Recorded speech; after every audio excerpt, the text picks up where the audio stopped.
Mise à jour sur le crash d'Air India.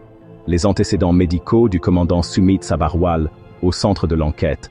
Les dossiers médicaux du commandant de bord Sumit Sabharwal, 56 ans, auraient été remis aux enquêteurs, dans un contexte d'inquiétude croissante concernant sa santé mentale après le crash du 12 juin près d'Ahmedabad, qui a tragiquement coûté la vie à 241 personnes à bord et à 19 personnes au sol.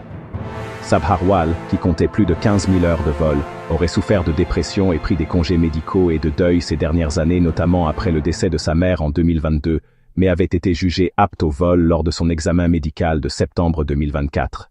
Le rapport préliminaire du bureau d'enquête sur les accidents aériens, AIB, souligne une séquence d'événements troublantes. Quelques secondes après le décollage, les deux interrupteurs de coupure de carburant moteur ont été basculés en position cut-off, provoquant une perte de poussée catastrophique. Les enregistrements sonores du cockpit révèlent une confusion entre les pilotes sur l'identité de celui qui a activé les interrupteurs, sans qu'aucune défaillance mécanique ne soit constatée. Les enquêteurs cherchent désormais à établir si cet acte était accidentel ou délibéré.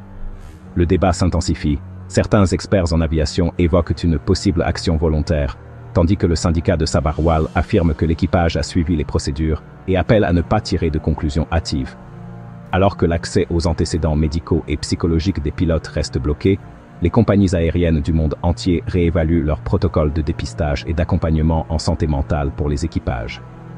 Ce drame rappelle d'autres incidents passés, notamment celui du vol Germanwings 955, où la santé mentale du pilote avait soulevé de graves préoccupations. Les données finales des boîtes noires pourraient apporter des réponses définitives,